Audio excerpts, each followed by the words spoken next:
Hello everyone and welcome to another LEGO Star Wars review. Today we're going to take a look at another set from Star Wars The Force Awakens, and today I've got a really awesome set to share with you. It is none other than this one, set number 75101, the First Order Special Forces TIE Fighter. Now this particular set is very cool. Obviously we are seeing quite a lot of recycled designs from the original trilogy, but with a modern feel in The Force Awakens, and the TIE Fighter is one of them. Quite a lot of modifications and changes have been made to this vehicle for the new movie, and they are reflected within this particular LEGO set.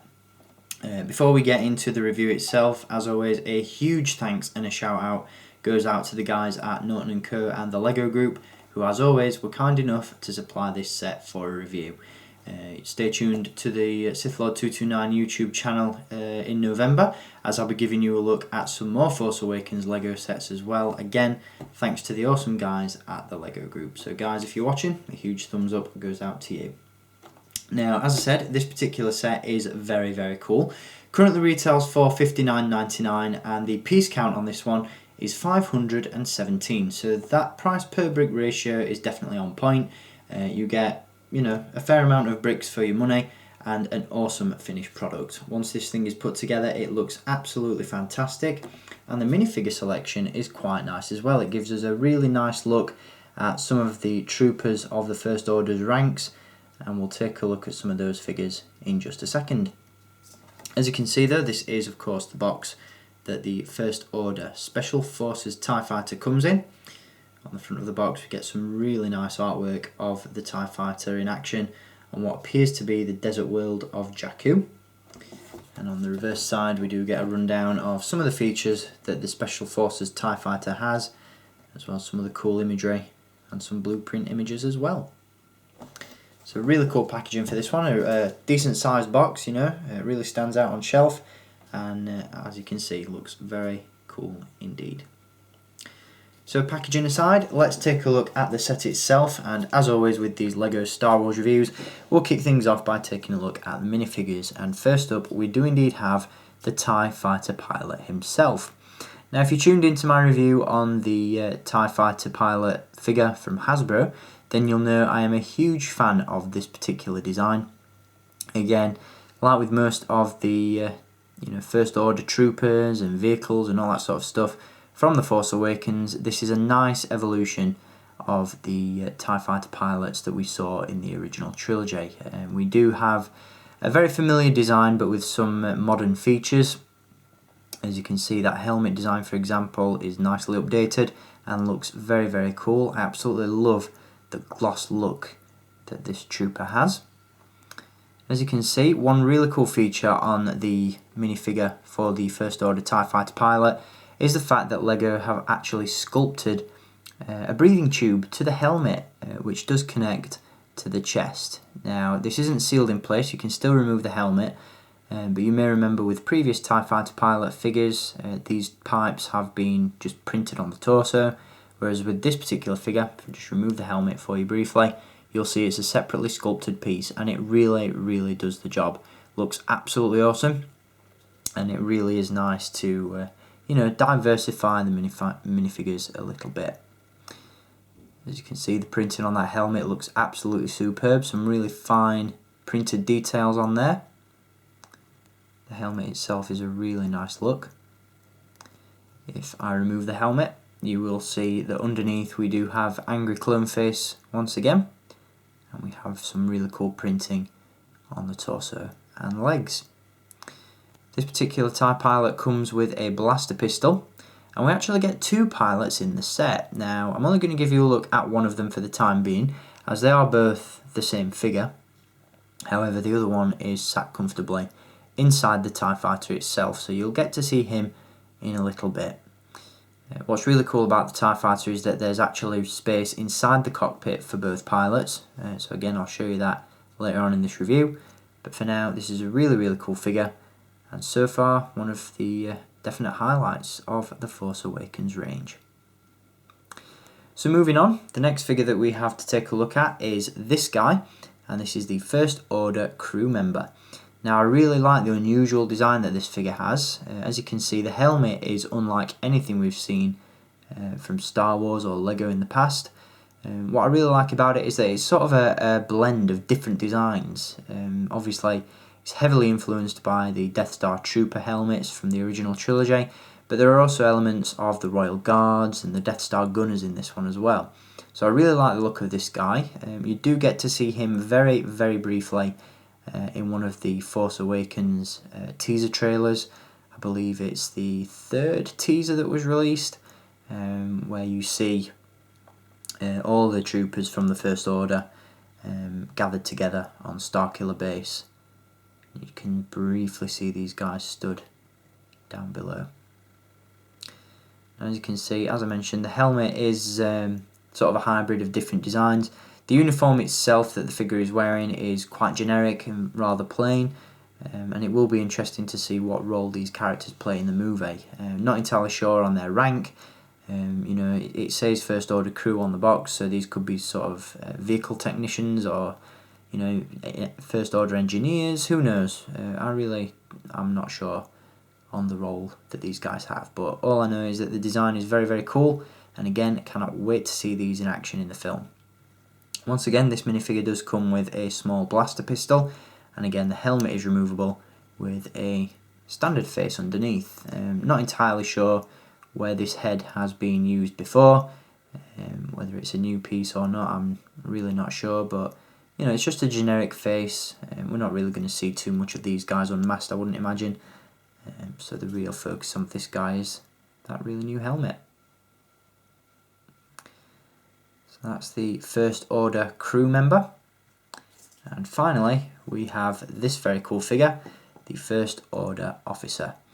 Now I really do like the officer's uniform from the First Order that's obviously going to appear in The Force Awakens.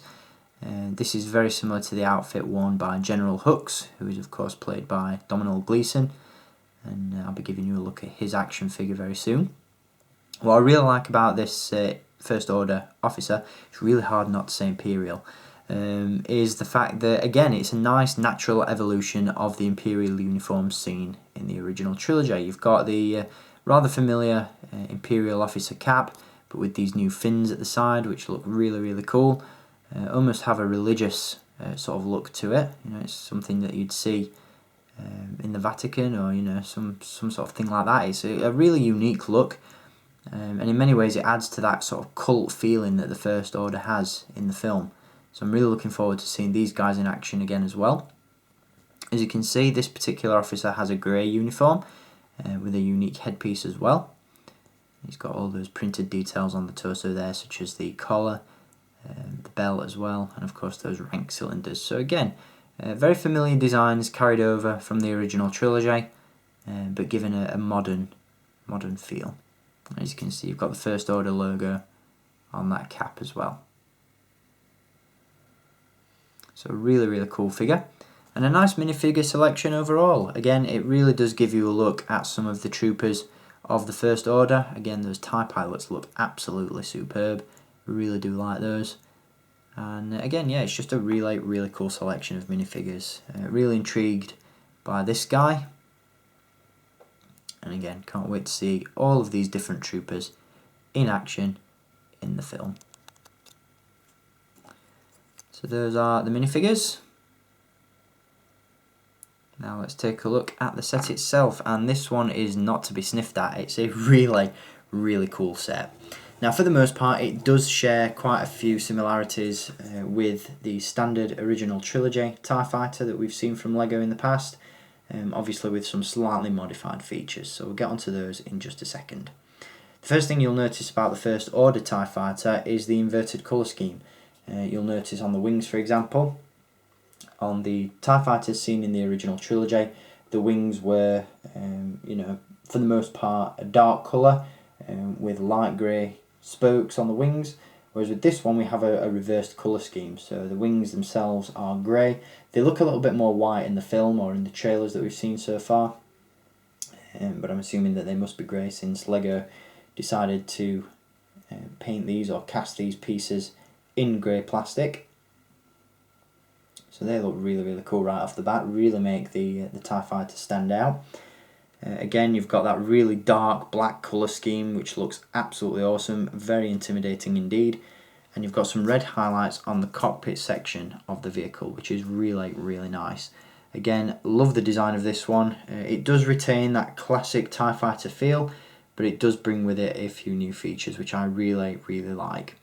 One of the minor details on this one that I absolutely love, and it's just something that caught my attention, is how the cockpit section and the wings connect. You'll see in the centre there we have this sort of cog mechanism which does connect the wings to the cockpit area, and I just think that looks really, really cool. You know, previous TIE Fighter designs haven't featured connections such as those. But for me, I don't know, there's just something about that that just looks really, really nice. You'll also notice at the side of the cockpit section we do have this what appears to be an antenna. Until we see these things in action in the film, I'm not entirely sure what these are, but as I said, they do seem to be antenna, although the fact that it can be repositioned makes me think that maybe it's a secondary cannon. So who knows, but very, very cool indeed nonetheless. You'll also see as well we do have some really cool printed detail on this one, such as the panelling on the top hatch with some really cool red highlights on there as well. You've got a tinted red window at the front, which looks absolutely superb. Really nice indeed. And then on the back we have another hatch. As I mentioned earlier, we do actually have space inside the cockpit section for 2 pilots. Now this design is very similar to the Y-Wings seen in the Clone Wars, in the sense that we have 1 pilot facing the front and 1 pilot facing the back. So it'll be interesting to see what reason is behind that, whether 1 pilot is a navigator, 1 is a gunner. You know, we really don't know just yet, but again, I'm sure we'll see more of that in the movie itself. Also underneath the cockpit section we do have the obligatory flick fire missiles, which can be activated from the back. Just give those a tap and they'll fire out. And of course these 3 hatches on the cockpit section do indeed open up. The top hatch just gives you a brief bit of access to the cockpit area itself. Obviously not a massive amount of room in there to play around with. If we open the hatch at the front, we do have the TIE pilot, or the second TIE pilot that I mentioned earlier in the review, seated just at the front there. Not sure how well he stands out, sort of blends into the black background a little bit. Very, very cool nonetheless. And then, as I mentioned, around the back of the vehicle we do have that second seat there for a second pilot. So really, really cool design to this one. I love the fact that these things can house 2 pilots. I think that's really unique and a nice fresh approach for these vehicles for the film. Gives them something a little bit different and new, and just looks really, really cool. Again, I love the design of this one. Of the original trilogy and Force Awakens TIE Fighters, I think this one has to be the best. Just some of those modifications really make this one stand out. I love the black and red colour scheme on the cockpit section. The inverted wings look really, really nice as well. And just, it's a fantastic design. Really, really nice indeed. And I'm really looking forward to seeing these in action in the film.